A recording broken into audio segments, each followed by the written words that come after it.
Want to learn English? Excuse me. I am so lost. I need many informations about the flights to London. Stop. Information is like water. You can't count the drops. Use some information or a piece of information. Oh man, traveling is so hard. I have way too many luggages. Can someone help me with all these luggages? Did you hear that? Even if you have 10 suitcases, we never say luggages.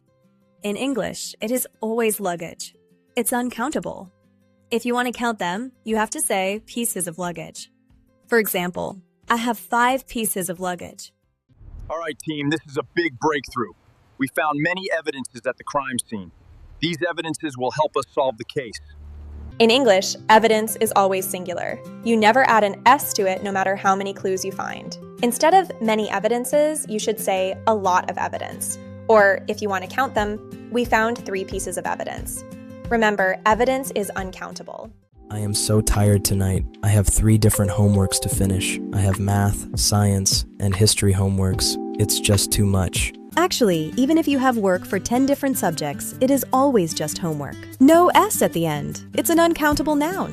Instead of saying 3 homeworks, you should say, I have a lot of homework, or I have 3 assignments. I love my new place. Now I just need to go to the store.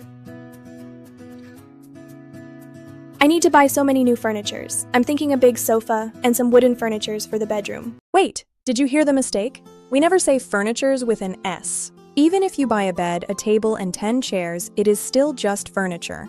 It's a category. If you want to count them, you can say pieces of furniture or just some furniture. Good morning, John. I need an update. Tell me, have you made a progress on the Q3 project? Progress. This is another tricky one. We never say a progress or progresses. Progress is an uncountable noun that describes a continuous forward movement. So you simply make progress. You might make good progress or slow progress, but never a progress or many progresses. Okay, your turn. Can you think of another noun that people always try to make plural? Drop in the comments and let's see who gets the most likes. Don't sweat it if you've been saying informations or furnitures. English is weird, and we've all been there. The important thing is that you're getting better every day. Like and share this video and subscribe to the channel for more English lessons and tips. Catch you in the next one.